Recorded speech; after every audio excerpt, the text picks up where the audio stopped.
Well, thank you very much. Appreciate your being here. Just a statement before I talk about debates. I think that our country is right now in the most dangerous position it's ever been in from an economic standpoint, from a safety standpoint. Both gangs on the street and, frankly, gangs outside of our country in the form of other countries that are, frankly, very powerful. They're very powerful countries, and we don't know what we're doing. We have leadership that has no clue how to handle them or how to handle any other situation. We have a lot of bad things coming up. You could end up in a depression of the 1929 variety, which would be a devastating thing. Took many years, took decades to recover from it. And we're very close to that. And we're very close to a world war. In my opinion, we're very close to a world war. We have people that don't know how to handle it. They're not respected. All over the world, they're laughed at. And we can't have that. Most dangerous period of time I've ever seen for our country. With that being said, we have somebody that hasn't received one vote for president, and she's running. And that's fine with me. But we were given Joe Biden, and now we're given somebody else. And I think, frankly, I'd rather be running against the somebody else. But that was their choice. They decided to do that because Kamala's record is horrible. She's a radical left person at a level that nobody's seen. She picked a radical left man that is, he's got things done that he has positions that are just not, it's not even possible to believe that they exist. He's going for things that nobody's ever even heard of. Heavy into the transgender world, heavy into lots of different worlds having to do with safety. He doesn't want to have borders. He doesn't want to have walls. He doesn't want to have any form of safety for our country. He doesn't mind people coming in from prisons, and neither does she, I guess, because she's not, she couldn't care less. She's the border czar. By the way, she was the border czar 100%. And all of a sudden, for the last few weeks, she's not the border czar anymore, like nobody ever said it. And I just hope that the media becomes more diligent, more honest, frankly, because if they're not going to be honest, it's going to be much tougher to bring our country back. We have a very, very sick country right now. You saw the other day with the stock market crashing. That was just the beginning. That was just the beginning. It's going to get worse. It's going to get a lot worse, in my opinion.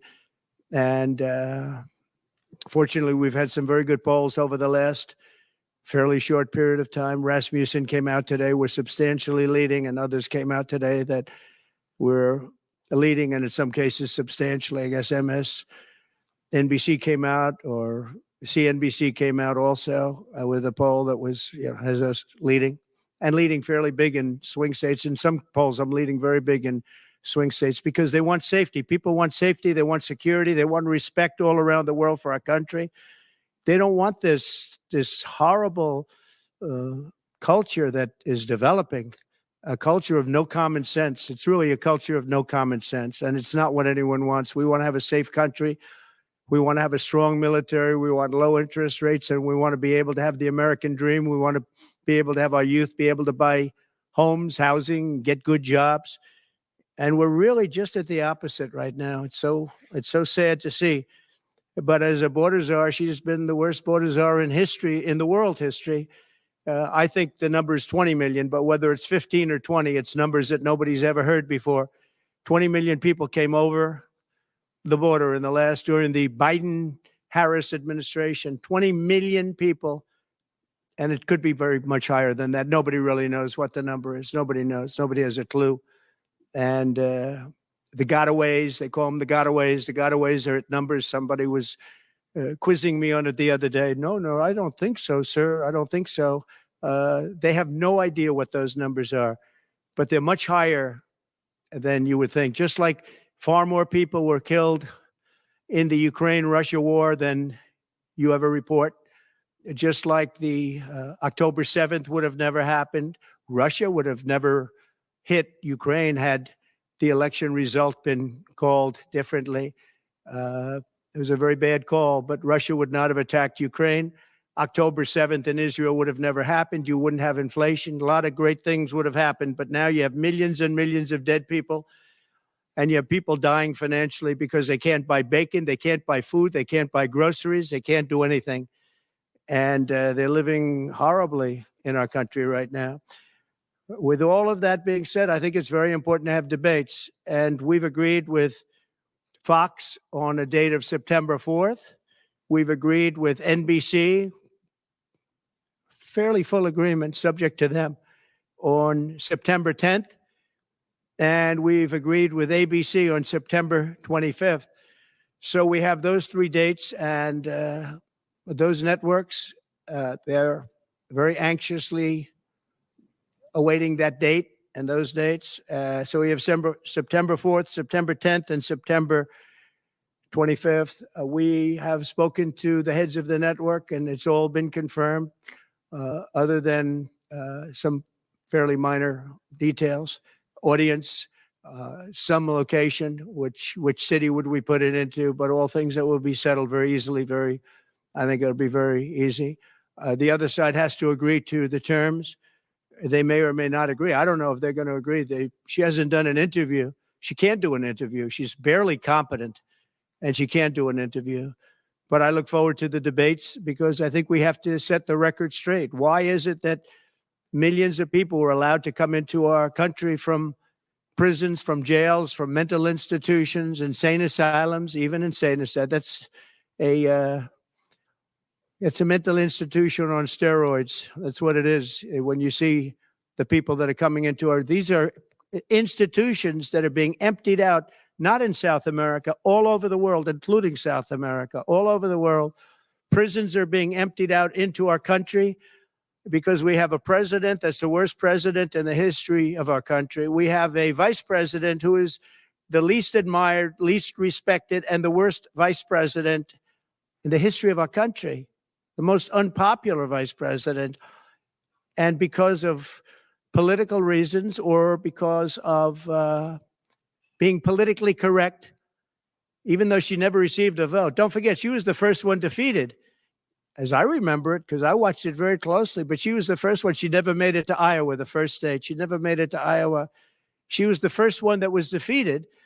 She was the nastiest to him. She was nasty with calling him a racist and the school bus and all of the different things. She was very nasty to Biden. And shockingly, he appointed her, asked her to serve as vice president. Well, I don't know if he's happy about that decision right now. This was taken away. The presidency was taken away from Joe Biden. And I'm no Biden fan, but I'll tell you what, from a constitutional standpoint, from any standpoint you look at, they took the presidency away. And people were saying he lost after the debate. He couldn't win. Well, I don't know that that's true necessarily, but whether he could win or he couldn't win, he had the right to run. And they took it away. They said they're going to use the 25th Amendment. They're going to hit you hard. Either we can do it the nice. I know exactly, because I know a lot of people on the other side, believe it or not. And they said, we'll do it the nice way or we'll do it the hard way. And he said, all right. So they've really taken, what they've done is pretty incredible. And now I'm running against somebody else, and we're leading. So I'm not complaining. I'm saying for a country with a constitution that we cherish this constitution. To have done it this way is pretty severe, pretty horrible. You would have thought they would have gone out to a vote. They would have had a primary system. They would have done something, but to just take it away from him like he was a child. And he's a very angry man right now. I can tell you that. He's not happy with Obama, and he's not happy with Nancy Pelosi, crazy Nancy. She is crazy too. She's not happy with any of the people that told him that you've got to leave. He's very unhappy, very angry. And I think he also blames her. He's trying to put up a good face, but it's a very bad thing in terms of a country when you do that. I'm not a fan of his, as you probably have noticed.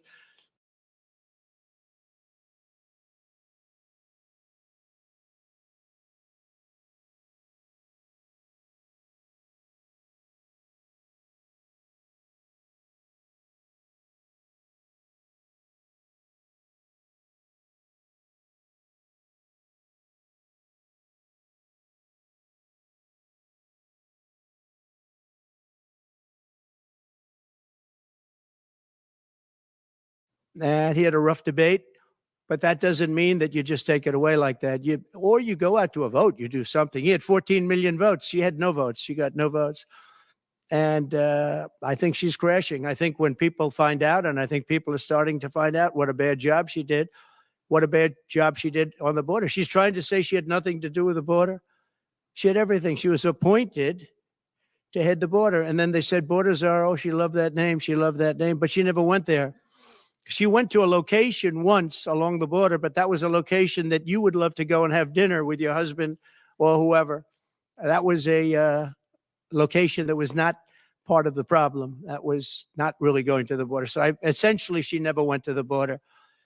And if you listen to Tom Holman, if you listen to the great border people, Brandon Judd from Border Patrol, if you listen to Paul, I mean, so many different people. I speak to them all the time.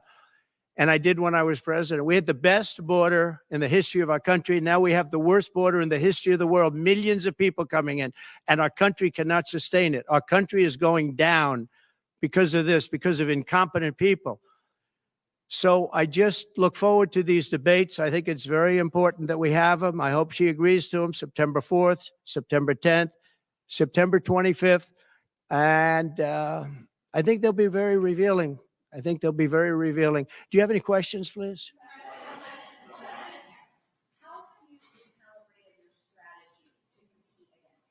I haven't recalibrated strategy at all.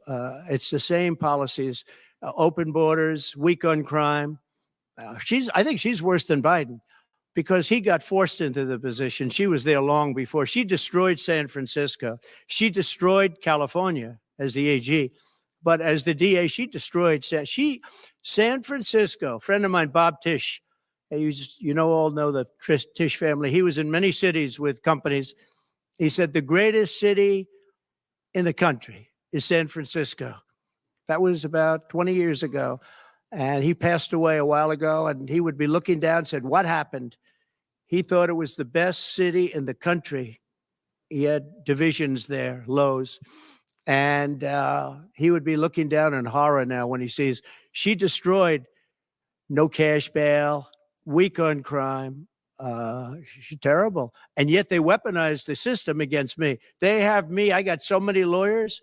Now they want to delay cases. I won the big case in Florida. I won the big case. Nobody even wrote about it. The big case, the judge was a brilliant judge. And all they do is they play the ref with the judges. This judge was a fair but brilliant judge. And as you probably heard, the big documents case, I won it. Now, Biden lost it because he didn't have presidential immunity. He didn't have the Presidential Records Act. He lost it.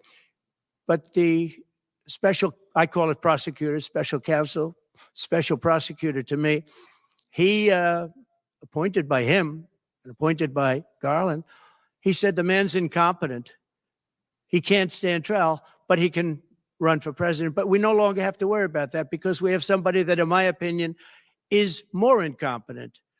She couldn't pass her bar exam and lots of other things. And she should not be in a position because if she becomes president, our country is going to be a giant fail. It's going to fail. It's going to be a failure the likes of which this world has never seen.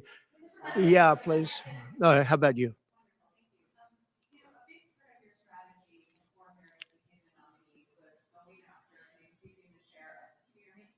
You have to speak louder. A big part of the strategy for your campaign before Harris became the nominee was appealing to Black voters.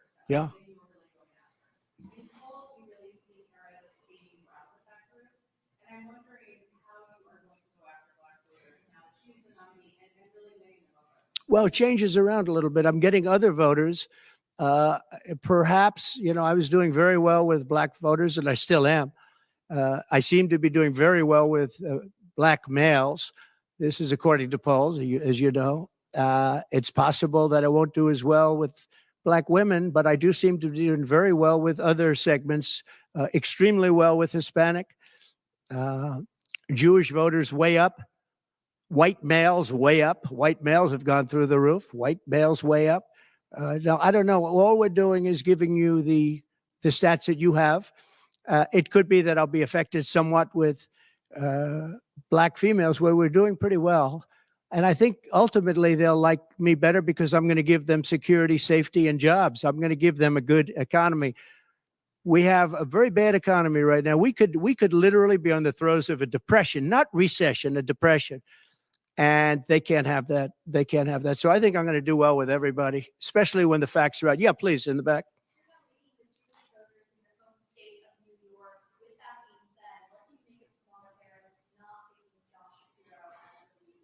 Well, I don't know. I know Josh Shapiro. He's a terrible guy, and he's not very popular with anybody. I think that this election maybe is better than Josh Shapiro would have been. But I think other than Josh Shapiro, I think she had some good choices. But Josh Shapiro is not one of them. He's caused a lot of damage with a lot of people.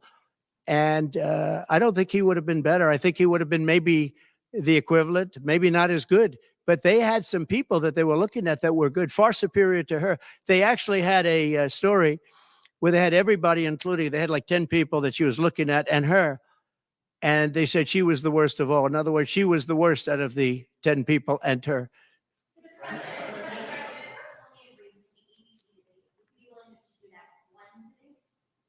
I don't know how that's going to work out. We'd like to do 3 debates. We think we should do 3 debates. We think Fox and ABC, and we also have CBS is going to do the vice presidential debate. So CBS will do vice presidential, and I have to tell you, J.D. Vance has really stepped up. He's doing a fantastic job.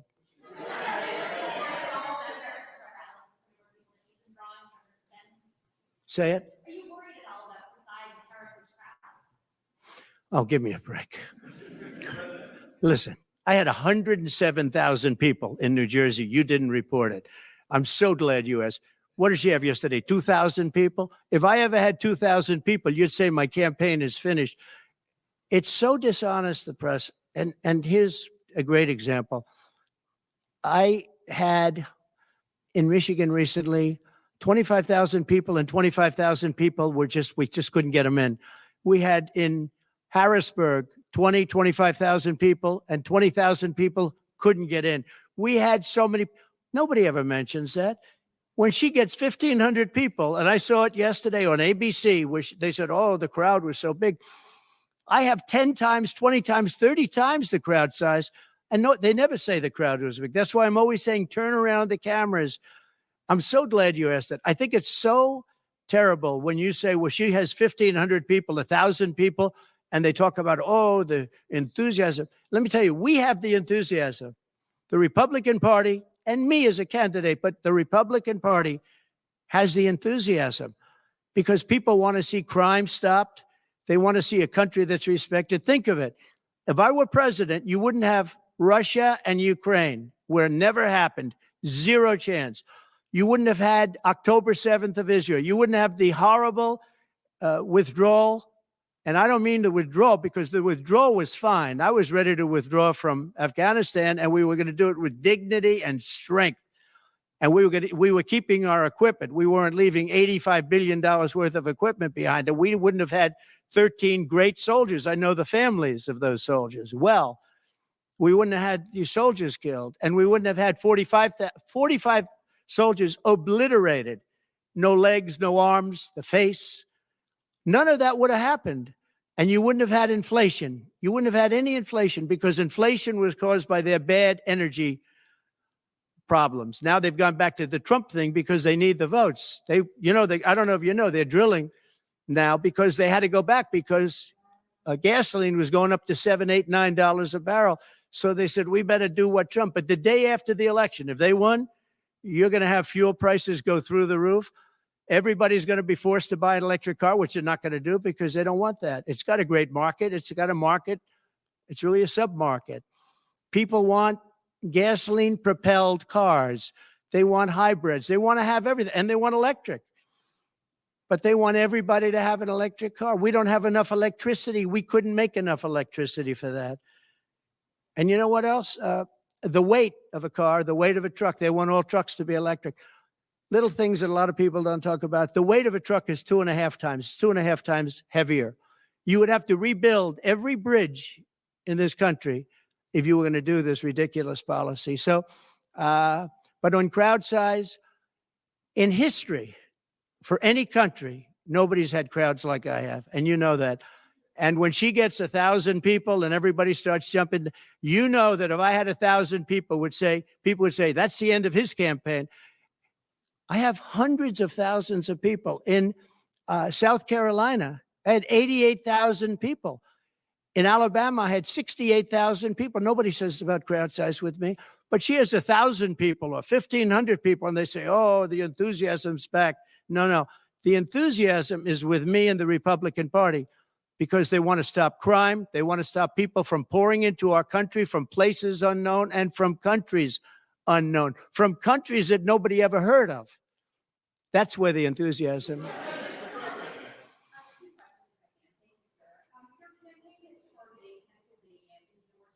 Yeah.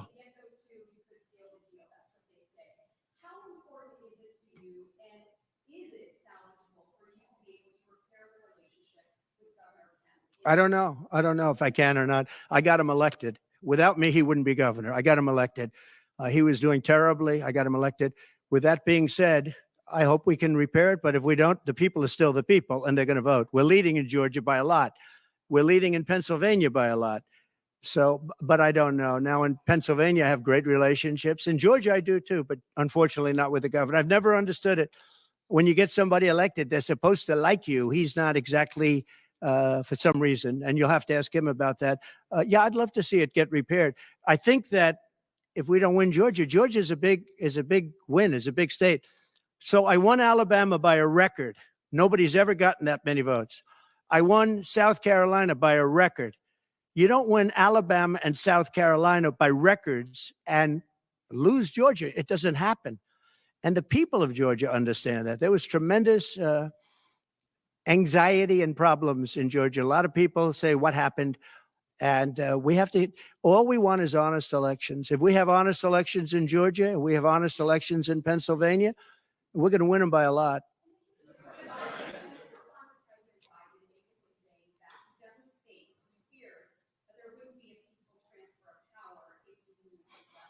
Well, he actually said it two ways. First, he said it incorrectly, then he corrected himself. Do you agree with that, right? You know, if you watch him, he said it two ways. No.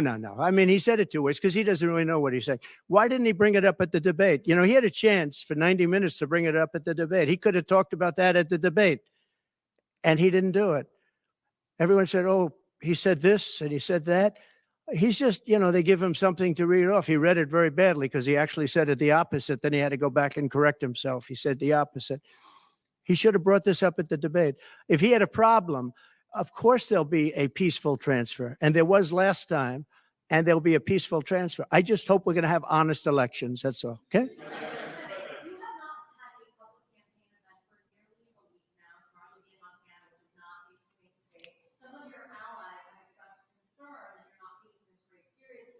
What a stupid question this is. Because I'm leading by a lot and because I'm letting their convention go through. And I am campaigning a lot. I'm doing tremendous amounts of taping here. We have commercials that are at a level I don't think that anybody's ever done before. Plus, in certain cases, I see many of you in the room where I'm speaking to you on phones. I'm speaking to radio. I'm speaking to television. Television's coming over here. Excuse me, what are we doing right now? She's not doing any news conference. You know why she's not doing it? Because she can't do a news conference. She doesn't know how to do a news conference. She's not smart enough to do a news conference. And I'm sorry, we need smart people to lead this country because our country's never been in this danger before, both economically and from an outside perspective. Russia doesn't respect us anymore. China doesn't respect us anymore. North Korea, Kim Jong-un liked me a lot. He doesn't like this group. We are in great danger. We're in great danger of being in World War III. That could happen. No, after their convention, yeah. And I'm going out. Actually, I'm going out to certain places to help certain senators get elected. Not even for me. I'm trying to help when I go out to Wyoming or when I go out to Montana, or I'm going to different places to help people. And I don't have to go there because I'm leading those states, as you know, by 35, 40, 50 points. I'm leading by record numbers. I'm going because I want to help senators and congressmen get elected. Congressmen and women get elected. Yes, please. Yeah, go ahead. The upcoming what? Oh, yeah.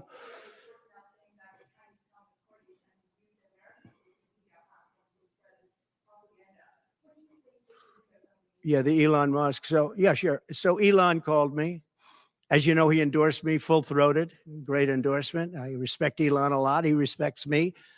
And not easy for him to endorse, to be honest with you. You know, it takes courage to endorse people. Many people have courage and many people don't. He does have courage. And Elon endorsed me, and he asked me whether or not I'd do a show on Monday, and I think it's going to be Monday night. And I believe he's the host of the show. So it'll be very interesting. A lot of people are talking about it. I look forward to it. That'll be done on Monday night.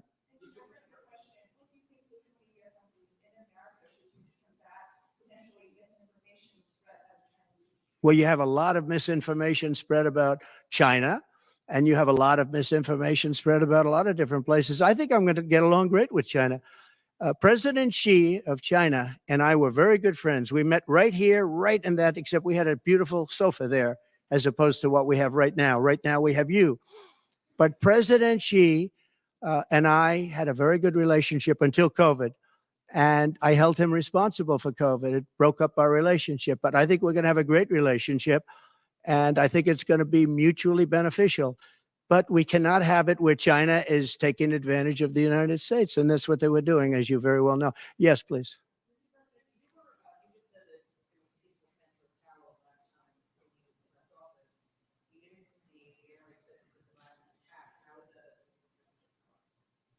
What's your question? No, I think the people that, if you look at January 6th, which a lot of people aren't talking about very much, I think those people were treated very harshly when you compare them to other things that took place in this country where a lot of people were killed. Nobody was killed on January 6th. But I think that the people of January 6th were treated very unfairly. And they were there to complain, not through me. They were there to complain about an election. And, you know, it's very interesting. The biggest crowd I've ever spoken to, and I said peacefully and patriotically, which nobody wants to say, but I said peacefully and patriotically. The biggest crowd I've ever spoken to, and you've seen, Maggie, I was at the mall. I was at the Washington Monument. I was at the whole thing. I had crowds. I don't know who's ever had a bigger crowd than I have, but I had it many times. The biggest crowd I've ever spoken before was that day. And I'll tell you, it's very hard to find a picture of that crowd. You see the picture of a small number of people relatively going to the Capitol, but you never see the picture of the crowd. The biggest crowd I've ever spoken, I've spoken to the biggest crowds. Nobody's spoken to crowds bigger than me. If you look at Martin Luther King, when he did his speech, his great speech, and you look at ours, same real estate, same everything, same number of people. If not, we had more. And they said he had 1 million people, but I had 25,000 people. But when you look at the exact same picture, and everything's the same because it was the fountains, the whole thing, all the way back to from Lincoln to Washington, and you look at it, and you look at the picture of his crowd, my crowd, we actually had more people. They said I had 25,000, and he had 1 million people, and I'm okay with it because I liked Dr. Martin Luther King. Yeah, please. Unconstitutional for the Democrats to replace President Biden with Vice President Harris as their candidate. Can you explain your constitutional analysis? Which part of it? Yeah, sure. We have a constitution. It's a very important document, and we live by it. She has no votes, and I'm very happy to run against her. I'm not complaining from that standpoint. And I hate to be defending him, but he did not want to leave. He wanted to see if he could win. They said, you're not going to win after the debate. They said, you're not going to win. You can't win. You're out. And at first they said it nicely and he wasn't leaving. And then you know it better than anybody. Wait a minute. So when you think about it, they said at first they were going to go out to another vote. They were going to go through a primary system, a quick primary system, which it would have to be. And then it all disappeared. And they just picked a person that was the first out. She was the first loser. Okay, so we call her the first loser. She was the first loser when during the primary system, during the Democrat primary system, she was the first one to quit, and she quit. She had no votes, no support, and she was a bad debater, by the way, very bad debater. And that's not the thing I'm looking forward to, but she was a bad debater. She did obviously a bad job. She never made it to Iowa. Then for some reason, and I know he regrets it, you do too, he picked her, and she turned on him too. She was working with the people that wanted him out. But the fact that you can get no votes, lose in the primary system, in other words, you had 14 or 15 people, she was the first one out, and that you can then be picked to run for president, it seems to me actually unconstitutional. Perhaps it's not. Please.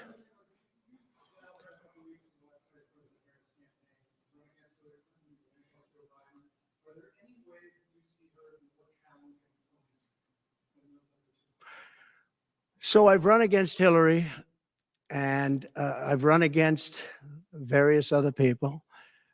I would say that in terms of intelligence, Hillary was far superior. I would say that. Hillary was smart. She was her own worst enemy in many ways, but she was smart, very smart. Okay? If you ask me to compare them, please.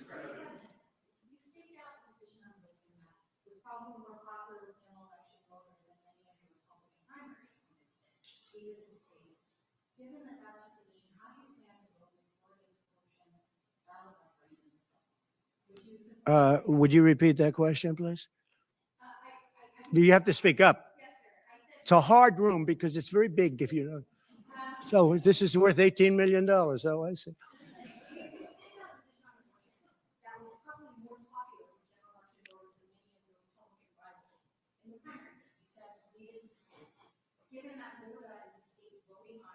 Yeah. So I think the abortion issue has been very much tempered down, and I've answered, I think, very well in the debate, and it seems to be much less of an issue, especially for those where they have the exceptions, as you know. And I think it's when I look for 52 years, they wanted to bring abortion back to the states. They wanted to get rid of Roe v. Wade, and that's Democrats, Republicans, and independents, and everybody, liberals, conservatives, everybody wanted it back in the states, and I did that. Now the states are voting. And frankly, some of the votes are much more, if you could say, liberal than you would think. Ohio turned out to be, they had a big vote, and it turned out to be a much more liberal standing than people would have thought. Kansas, the same thing. And then you have Texas, and you have other places where it may be different. But the issue has been brought back to the states now. And like Ronald Reagan, I believe in the exceptions for rape, incest, and life of the mother.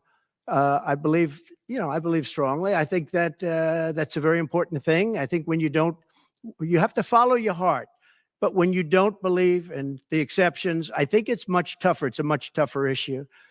But about 82% of Republicans do believe in exceptions. I think and a lot of them are changing their mind and coming even further. I think that abortion has become much less of an issue. It's a very small, I think it's actually going to be a very small issue. What I've done is I've done what every Democrat and every Republican wanted to have done, and we brought that issue back to the states. And now the states are voting on it. And frankly, some of the votes are a lot different than people would have thought. But it's the vote of the people is taking care of it. And, when you think about the Democrats are really the radical ones on this because they're allowed to do abortion on the 8th and 9th month, and even after birth. If you look at your new governor from Minnesota, he's like the governor previous, the former governor. I don't want to get him mixed up because Glenn is doing a good job, and he's leading our whole campaign in Virginia, Glenn Youngkin. But previous to Glenn, the governor, he said the baby will be born. We will put the baby aside, and we will decide with the mother what we're going to do. In other words, whether or not we're going to kill the baby. The Minnesota gentleman, this guy agrees with that. He is the most liberal. Look, between her and him, there's never been anything like this. There's never been a combination. So I'll use the word progressive. They want to go progressive. They don't like the word liberal. I like liberal better. I think it's more appropriate because nobody knows what progressive means. But they now like to use the word progressive. But there's certainly never been anybody so liberal like these two, or even close. I think the abortion issue has been taken down many notches. I don't think it's of I don't think it's a big factor anymore, really. And when people hear what I said in the debate, and I think I said it very well during the debate, we brought it back to the states. Everybody wanted it in the states. And very importantly, and you think about this, assuming you have exceptions. If you don't have exceptions, it's a more difficult thing. At the same time, there are people that strongly feel that way, and you have to follow your heart, and you should follow your heart. But that issue is very much subdued. Yeah, thank you.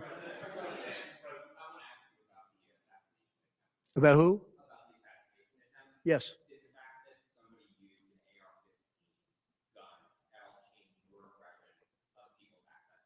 No, I didn't.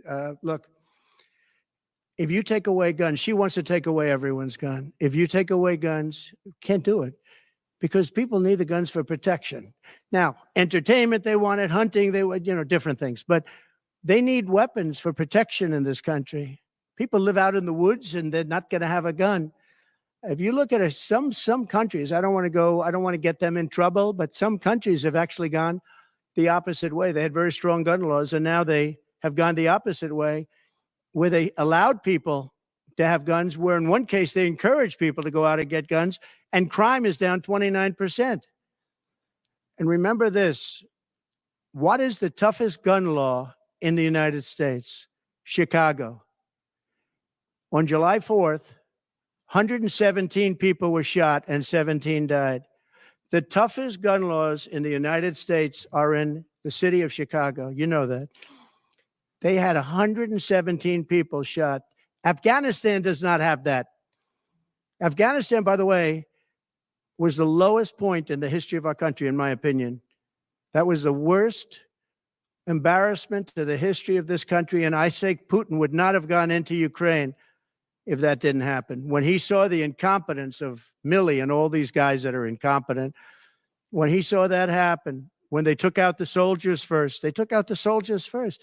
If you go back and check your records, for 18 months, I had a talk with Abdul. Abdul was the leader of the Taliban, still is.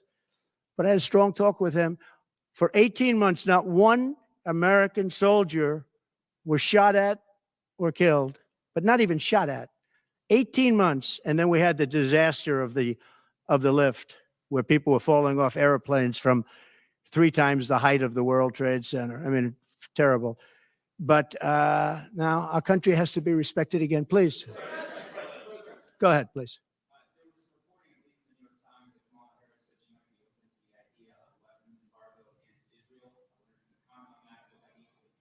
I'd be against that. That Kamala is in favor of not giving Israel weapons? Yeah. That's what I hear. Look, she's been very, very bad to Israel, and she's been very bad to Jewish people. And I say it, if anybody I know is Jewish and they would vote for Kamala over me, they should have their head examined. If you think about it, I gave them Golan Heights. I gave them the capital of Israel, Jerusalem. I even built the embassy. I gave them no Iran deal. The problem is they didn't do anything with it. Iran was broke. We could have made a deal so easily. I would have had a deal done within 1 week after the election with Iran.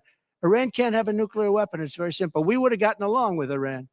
I was looking forward to it. I was fine with Iran. We hit them a couple of times pretty hard, but we would have been fine with Iran. But I terminated that deal. I got them the Abraham Accords. Everyone said that's impossible. I got them the Abraham Accords. She's been very, very bad to Israel, and she's been very bad and disrespectful to Jewish people. And any Jewish person that votes for Kamala and her friend, her new friend, who I don't know if she knew him before, but I don't think he's too good. But anybody that votes for them, if you're Jewish or if you love Israel, you have to have your head examined. Go ahead, please.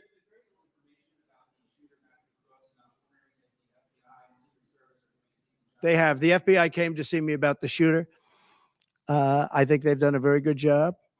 And I think they did a very good job with respect to this other lunatic that they have in custody. Please. There's been some discussion around Vice President Harris's relationship with Willie Brown, Yeah. the mayor of San Francisco, and how that might have intersected with her career trajectory. So I'm just wondering if you followed that discussion at all. Well, I know Willie Brown very well. In fact, I went down in a helicopter with him. We thought maybe this is the end. We were in a helicopter going to a certain location together, and there was an emergency landing. This was not a pleasant landing, and Willie was he was a little concerned. So I know him pretty well. I mean, I haven't seen him in years, but he told me terrible things about her. But this is what you're telling me anyway, I guess. But he had a big part in what happened with Kamala. But he I don't know, maybe he's changed his tune, but he was not a fan of hers very much at that point.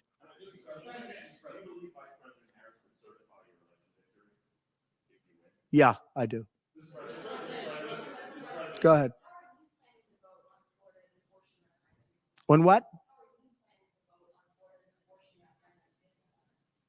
Well, I'm going to announce that. I'm going to actually have a press conference on that at some point in the near future, so I don't want to tell you now. But Florida does have a vote coming up on that, and I think probably the vote will go in a little more liberal way than people thought. But I'll be announcing that at the appropriate time. Please.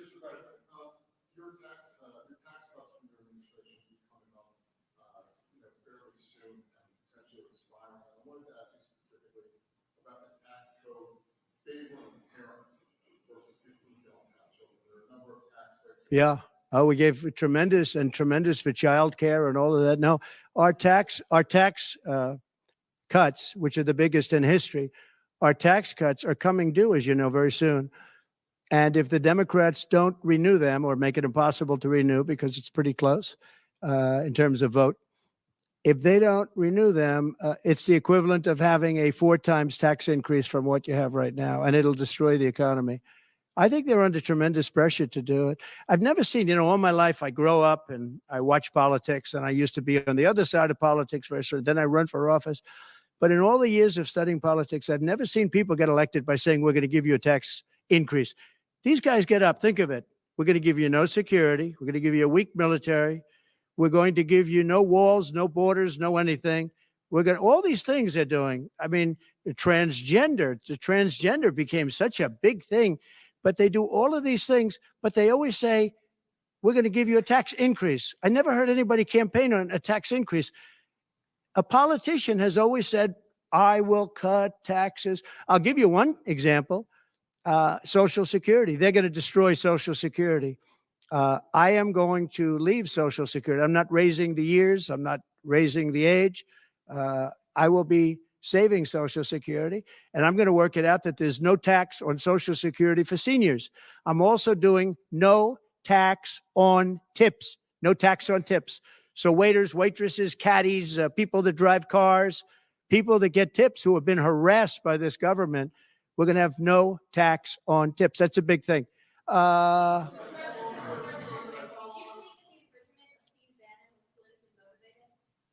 Oh, absolutely. Sure. Because other people have done far bigger things than Steve Bannon. Sure. It's politically motivated. I think it's a horrible thing they did. Look, they've weaponized government against me. Look at the Florida case. It was a totally weaponized case. All of these cases, by the way, the New York cases are totally controlled out of the Department of Justice. They sent their top person to the various places. They went to the AG's office, got that one going. Then he went to the DA's office, got that one going, ran through it.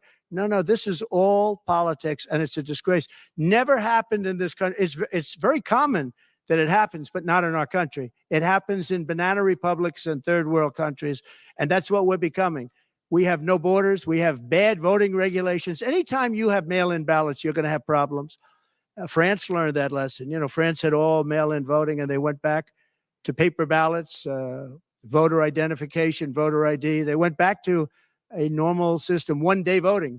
They don't want to be around, voting for 64 days. And look, the election, I keep talking about November 5th, but the election really starts on September 6th. That's when it starts because it's early voting. We should have one-day voting. We should have paper ballots. We should have voter ID, and we should have proof of citizenship. Please. No, the gentleman in back. For who?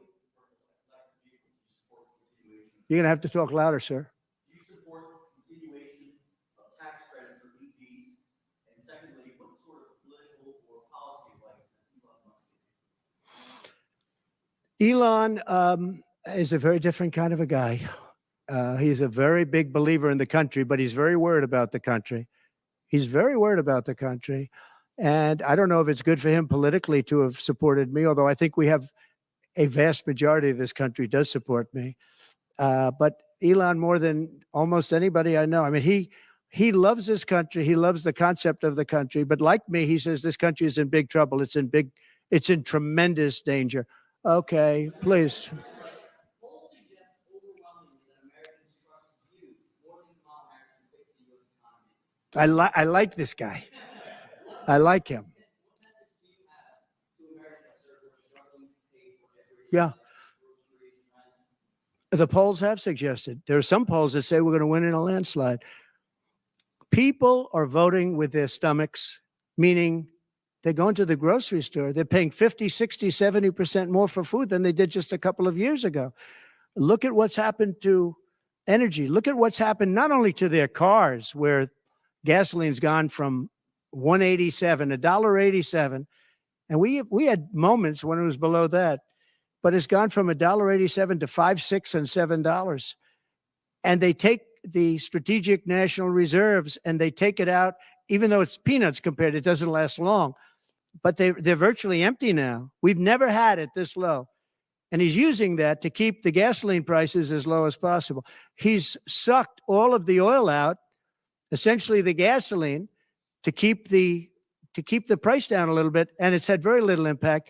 But you know what? We have no strategic national reserves now. He's emptied it. It's almost empty. It's never been this low. And I had it at a good level, and I would have had it more if the Democrats would have approved the deal. You know, I had a deal to buy it at $22 a barrel, and now it's going to be close to 100 pretty soon, my opinion. And the Democrats didn't want to do that, but we bought a lot anyway, and we had it pretty good. And what they've done to the national reserves, the strategic national reserves, is, as you know very well, because you cover it, but what they've done is incredible. They've just, for the sake of getting some votes, for the sake of having gasoline, you know, that's meant for wars. It's meant for like tragedy. It's not meant to keep a gasoline price down so that somebody can vote for Biden, or in this case, Kamala, who, by the way, is worse than Biden. And she's actually not as smart. Okay? She's actually not as smart. That's hard to believe, isn't it? Yeah, please. Okay. There are other things the federal government can do, not just a ban. Would you direct your FDA, for example, to revoke access to mifepristone? Sure, you could do things that would supplement, absolutely. And those things are pretty open and humane. But you have to be able to have a vote. And all I want to do is give everybody a vote. And the votes are taking place right now as we speak. Yeah. But it's there are many things on a humane basis that you can do outside of that. But you also have to give a vote, and the people are going to have to decide. Okay, yes, please. You. On what? No, I think she's actually not as smart as he is. I don't think he's very smart either, by the way. I'm not a big fan of his brain, but I think that she's actually not as smart as he is. What do you attribute her rising in the polls as becoming a more competitive race since she's taken over? Well, she's a woman. She represents certain groups of people, but I will say this: when people find out about her, I think she'll be much less. And I see it right now. I see her going way down in the polls now. Now that people are finding out that she destroyed San Francisco, she destroyed the state of California along with Governor Gavin Newsom. He's been a terrible governor, terrible. But they did it together. And she was early. I mean, she was the first of the prosecutors, really. You know, now you see Philadelphia, you see Los Angeles, you see New York, you see various people that are very bad. But she was the first of the bad prosecutors. She was early. Who? Would you repeat that, please? No, you. Would you repeat her, what she said? You have to speak up. This room is very louder.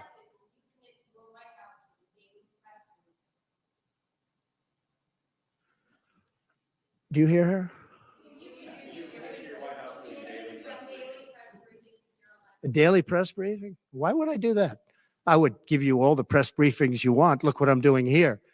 But why would I do a daily press? You'd get tired of me very fast. No, but I will give you total access, and you'll have a lot of press briefings, and you'll have from me. Now, are you talking about from me or from a press secretary? Well, yeah, probably they'll do something. If it's not daily, it's going to be a lot. You'll have more than you want. Yeah, please. President Biden vowed not to pardon his son Hunter, who is now a convicted felon and facing more felony charges in his upcoming trial for alleged tax evasion. Would you consider granting clemency or a pardon? I don't think it's appropriate for me to talk about it. I think it's a tragic story. You want to know the truth. And I felt that with Hillary Clinton, too. You know, with Hillary Clinton, I could have done things to her that would have made your head spin. I thought it was a very bad thing. Take the wife of a president of the United States and put her in jail. And then I see the way they treat me. That's the way it goes. But I was very protective of her. Nobody would understand that, but I was. I think my people understand it. They used to say, lock her up, and I'd say, just relax, please. We won the election. I think it would be I think it would have been horrible for our country and we had her between the hammering of all of the files. And don't forget, she got a subpoena from the United States Congress. And then after getting the subpoena, she destroyed everything that she was supposed to get. I thought it was so bad to take her and put her in jail, the wife of a president of the United States. And then when it's my turn, nobody thinks that way. I thought it was a very terrible thing. And she did a lot of very bad things. I'll tell you what, she was pretty evil. But in terms of the country and in terms of unifying the country, bringing it back, to have taken her and to have put her in jail, and I think you know the things as well as I do. There were some pretty bad acts that she did. I think it would have been very bad for our country. And a lot of my people, a lot of the MAGA, as they call them, but the base. And I think the base is 75% of the country, far beyond the Republican Party, because we're a party of common sense. And I'm a person of common sense. I want to have low taxes. I want to have strong borders. I want to have a strong military so that China and Russia, look, they've allowed China and Russia to do the impossible combined. They're natural enemies. They always have been, because China needs more land and Russia has it. They've always been natural enemies. And because of Obama, it started with him, and then Biden, because he didn't know what the hell he was doing, they've now become one force. And then now they're adding Iran to it, and they're adding North Korea to it. Pretty powerful force. This is something that is unthinkable that they allowed to happen.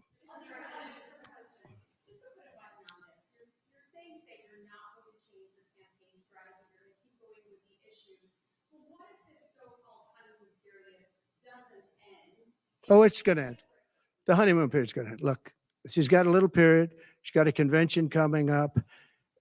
It's about policy. It's not about her. I think she's incompetent because I've watched her. She destroyed California. She destroyed San Francisco. Everything she's touched has turned to bad things. I'm not going to use foul language, but everything she's touched has turned bad. She's incompetent. The reason she's not doing what I do, and she's not doing what she should be doing, she won't even do interviews with friendly people because she can't do better than Biden. Now, he had a reason for not doing well, and he was never, 25 years ago, the sharpest or brightest bulb in the ceiling. That I can tell you, okay? He wasn't. But he could do interviews at least. Not lately, he couldn't, perhaps. But she should be doing interviews. She doesn't want to do interviews. And the reason she doesn't is, number one, her policies are so bad. Just to answer your question, I think that it's not going to change because it's really ultimately not about her as much as about her policies. She wants open borders. She wants to defund the police. She wants to defund the police. She wants to take away your guns. Anybody that thinks they're not going to come after your guns, you know, when I was president, I totally protected the guns. And I think it's very important. And I know I take some heat sometimes for it, but you have to have safety. You have to have, when the bad guy walks in with a gun, you got to have some way of protecting yourself. And boy, you would see crime go up at levels that you've never seen. When people say on this side of the house, this house has guns, we will use the guns, they say, let's pass. We'll go someplace else. You have to have them. And for 4 years, and as you know, the NRA endorsed me very powerfully every time I ran, every time. My sons are members, and I guess indirectly I'm a member too. But they gave me the strongest of endorsements, and that's against very strong competition. People that felt the same way. No, you have to have that right. Our Second Amendment is a very important right, and it has to be protected. Okay, how about you? Go ahead. Yeah. So there are some of the most brilliant people on Wall Street that are saying that if President Trump doesn't win, you're going to have a depression. I happen to agree. I think that's true. Because I know how bad these people are. You know, they like to say that they did this and that. You saw the 7 trillion that they said it was me for 7 trillion. It wasn't me. It was them. They said that I had inflation. They took over 9% inflation. No, I had 1% inflation. I had actually no inflation because if you look at the categories, we had just about no inflation. But I had a very minor, I actually had a positive inflation. It was a perfect number because you don't want zero. I mean, I'm not going to give you a whole course on economics, but you don't want zero. 1%, 1.4% is great. You want a little bit because you don't want to have deflation. Deflation is in many ways even worse. I had a perfect number right around the 1% number. It was perfect. And to show you, it stayed there for 2 years. And then he did all of the different borrowings that he did. And then he did so many things wrong. Every time he would do it, I'd say, big mistake. And don't forget, they sell hats and they sell stories. Trump was right about everything. I have been right about a lot. Yes, Maggie.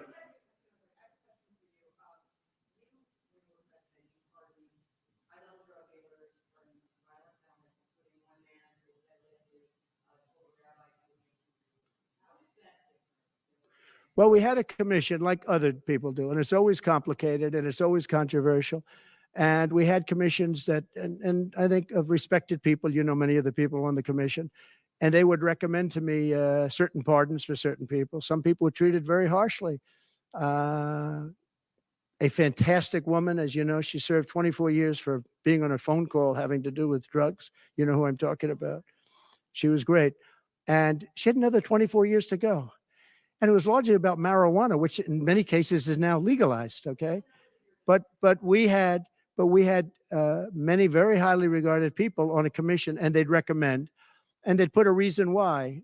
Some people were served time, but they served a lot of time for something that today people wouldn't even serve time by. Well, for the most part, I think they did. I mean, they did. They go through. They went through. I had a commission. It was a very important commission to me, and highly respected people. And frankly, they came up with some decisions that I wouldn't necessarily agree with, but I did it. But I let a lot of people out that had no representation. I went to people in jails, in prison that we respected. I said, how many of these people should be let out? We let out large groups of low-income people that were serving like 40 years for something that today you wouldn't even be put in jail for. We had very few people let out because I said, I really don't want to let people out where they had a lot of violence, where they had killing, et cetera, et cetera. And for the most part, we didn't do that. Yeah, please.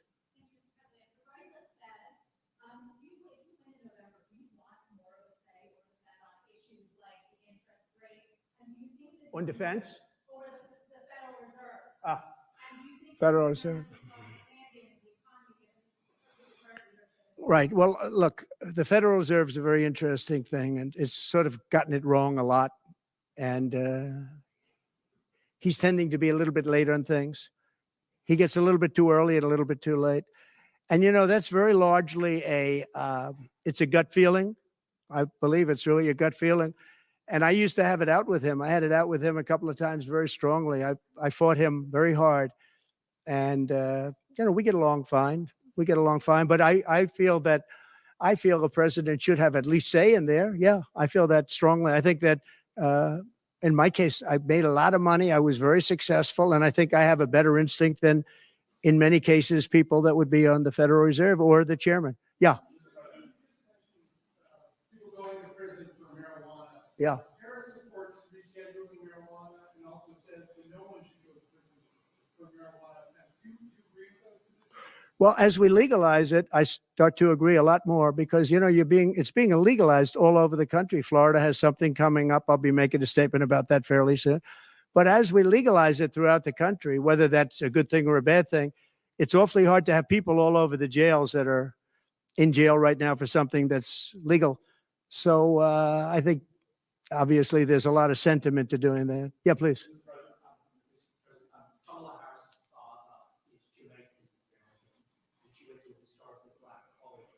How is she only recently deciding black? Well, you'll have to ask her that question because she's the one that said it. I didn't say it. So you'll have to ask her. And I very much appreciate that question, but you'll have to ask her. But I've known her for a long time. I actually contributed to her campaign a long time ago because I was a developer. I contributed to lots of campaigns of Democrats, Republicans, and some were liberal and some were conservative. But you'll have to ask her about that. But to me, it doesn't matter. But to her, from her standpoint, I think it's very disrespectful to both, really. Whether it's Indian or black, I think it's very disrespectful to both. To me, it doesn't matter. Please, red dress. What is the assassination? Is your ear fully recovered? Is there a scar? Do you have any Yeah. damage? Pretty much recovered. Yeah, I'm a fast healer. It's a hell of a shot, but I'm a fast healer. Yeah, pretty much recovered. Do you have any hearing damage from it? No, it didn't hit that. I got very lucky. It just hit the lobe, as they call it. Is there a scar on your ear? Yeah, a little bit, not much. On top, On immigration, a little bit. immigration question, you're running on the idea of mass deportation to the biggest in American history, basically. Yeah. When Senator Vance has been asked about that, he sort of suggested that really you only need to go after people who've been convicted of crime. Well, we're starting that. Yeah. Okay, so what are you really talking about here? How do you pay for it? We are going to start the largest mass deportation in the history of our country because we have no choice. It's not sustainable. And we are going to start with violent criminals, and we're going to start then with criminals. And our local police is going to work with us because they know everything about the people. They know their names. They know everything about them. They know their middle name. They know their numbers.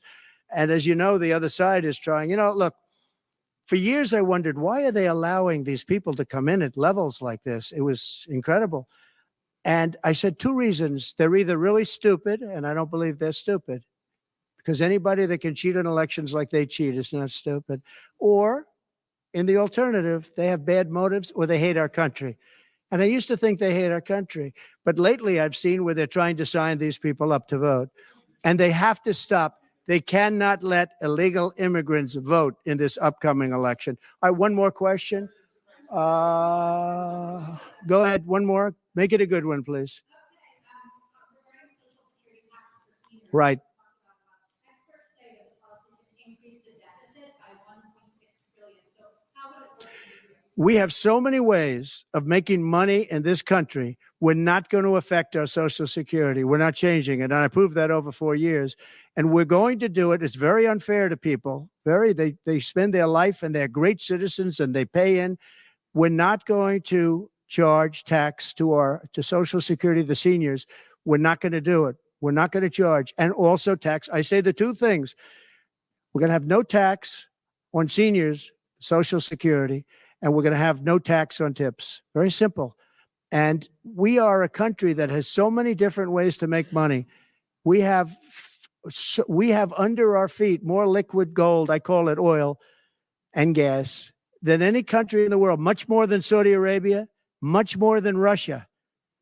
We have so many different ways we can make money. We're not going to hurt our seniors with Social Security, and we're not going to charge them tax. Okay?